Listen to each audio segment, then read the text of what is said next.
What you are about to experience is out of this world.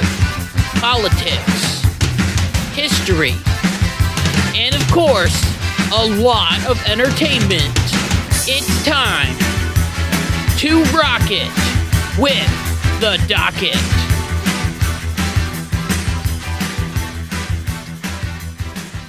Hey, what's going on, everybody? It's Kyle Dockery with the Dockery Docket. We are here with our very 133rd episode of the Dockery Docket. I'm excited to be here, and I hope that you are excited to be here as well. And if you are excited to be here as well, make sure to go down below, hit the like button, hit the subscribe button, so then you never miss one of my videos. So in my life, I am willing to admit when I am done with something.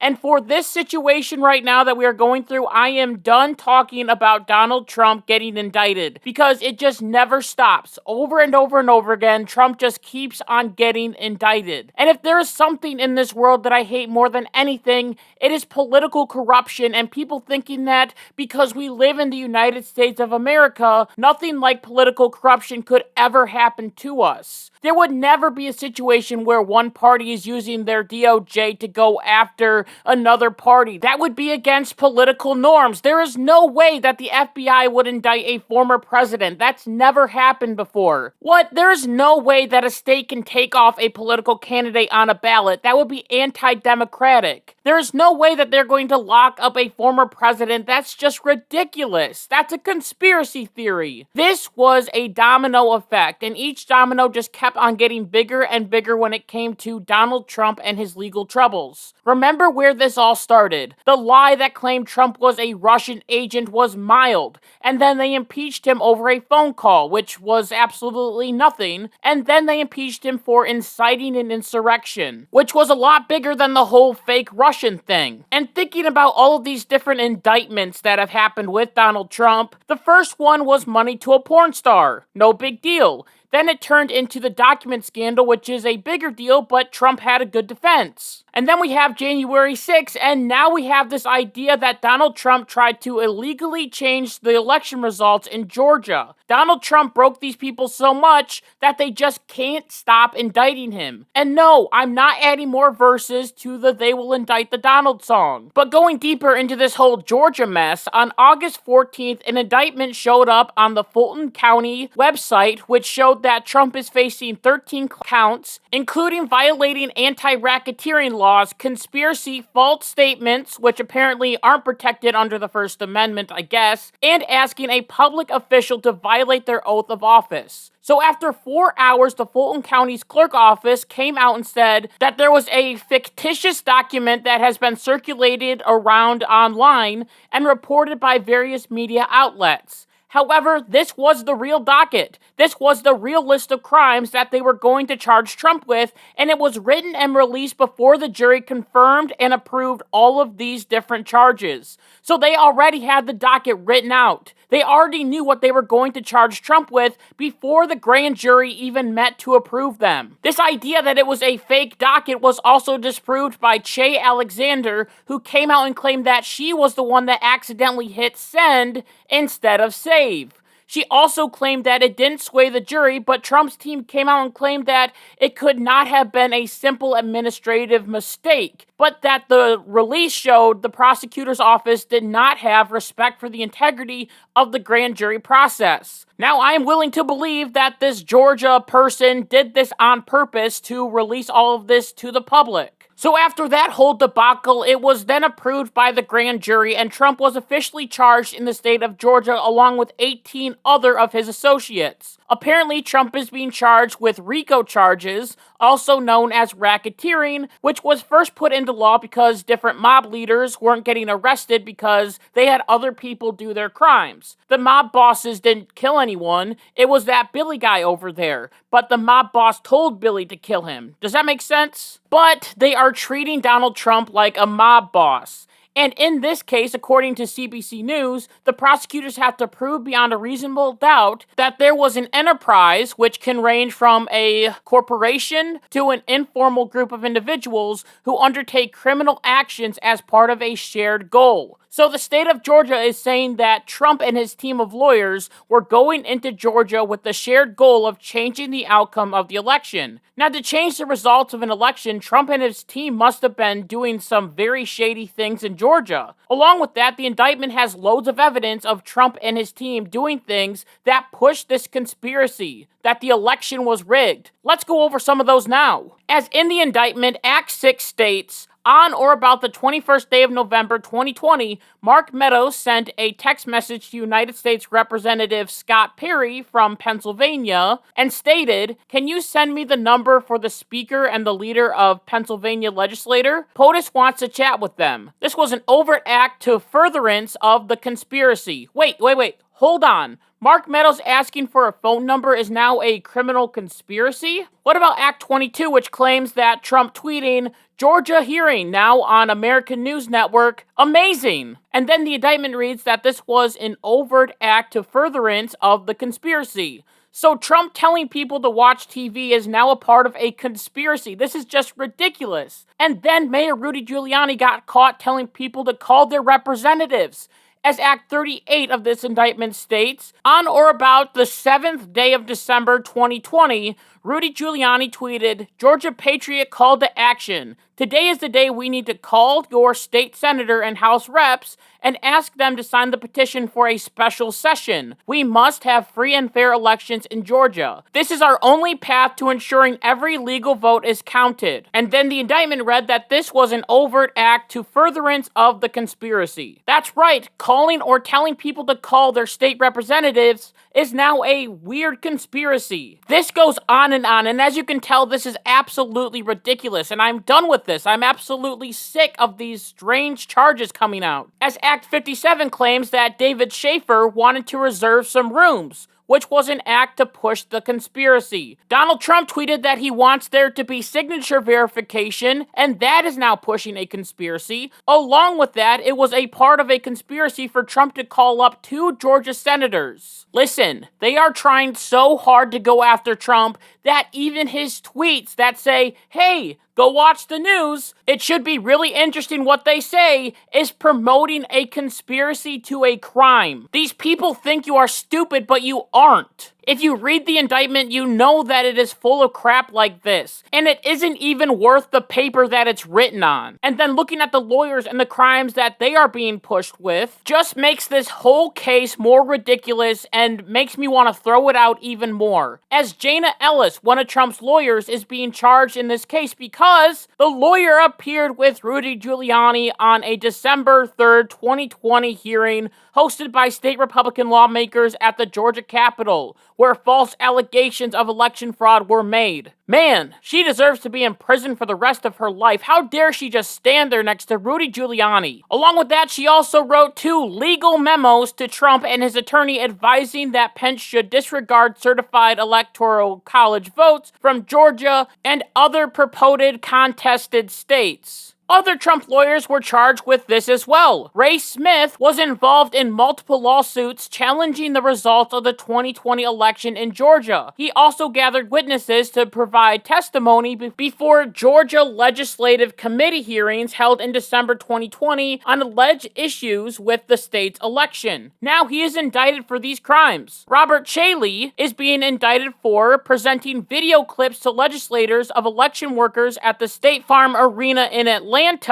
and alleged the workers were counting votes twice or sometimes 3 times. He spoke to the lawmakers after Rudy Giuliani. You can see what they are trying to do, right? They don't want anyone to question an election ever again. And I know that this gets old, but Democrats have also claimed that elections were fraudulent for years, and none of them were ever indicted. Al Gore fought the election results in Florida, and I bet Al Gore worked with his legal team just like Trump did to try and figure out what happened in the state of Florida, just like how Donald Trump is wondering what happened in the state of Georgia. And after the 2004 election, John Kerry claimed that there was voter fraud fraud in states like Ohio, and Democrats were looking into these different voting machines to make sure that none of the votes were being switched. Doesn't that sound a lot like what Trump and his team were saying after the 2020 election? Was John Kerry or anyone else that were trying to figure out what was happening arrested or indicted? Nope. Along with that, in the past, Democrats used to claim that voting by mail was dangerous because more elderly Republicans were using it in states like Florida. Now, mail-in voting is the best way to vote. Give everyone a ballot by mail and have them fill it out. Doesn't matter if they are dead or alive, just fill it out. Anyway, in 2016, Hillary Clinton and other Democrats had a grand conspiracy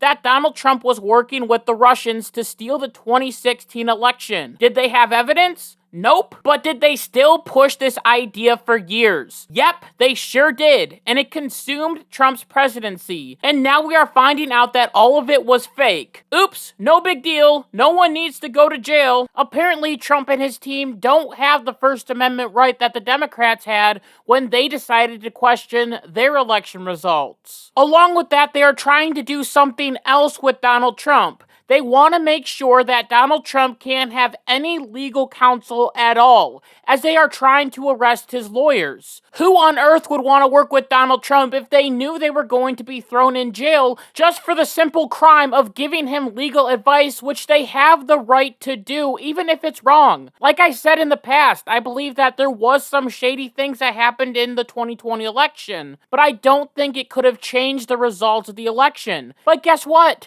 Trump has a First Amendment right to say that there was a problem in the election, even if he's wrong. Trump's lawyers have a right to give him legal advice, even if they are wrong and are saying wacky things. The real conspiracy here isn't Trump trying to change the results of the election in Georgia. The real conspiracy is how hard the left has tried to get Donald Trump. From the very moment he entered the White House, the Democrats have claimed that they were going to get him. And here they are, turning over every single stone, making sure they can do whatever they can to get this guy. And you can tell that the Democrats are very excited about throwing Trump in jail, and to me that is disgusting and anti-democratic. Recently, Nancy Pelosi came out and said that the indictments against Donald Trump were beautiful and intricate. And Nancy Pelosi said that they have a better chance of conviction than anything that I have ever would have come up with. Yeah, she and her party came up with a lot of stuff. And all of it failed, and hopefully this will fail as well. And then Hillary Clinton got on Rachel Maddow's show and talked about Trump's indictment, and she was all happy and laughing. Well, it looks like Hillary Clinton was right about everything, blah, blah, blah, blah, blah.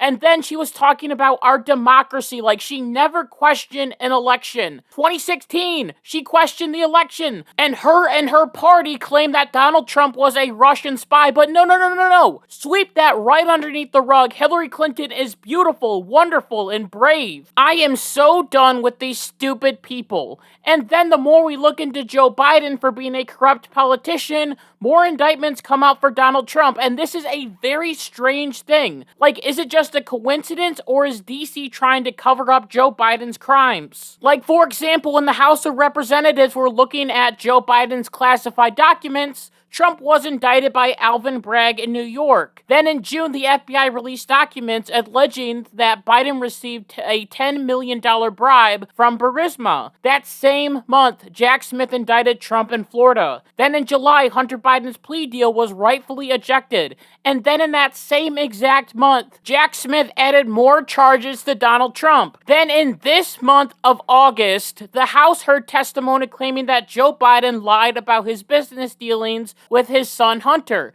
And of course, Donald Trump was indicted in Georgia for this crime.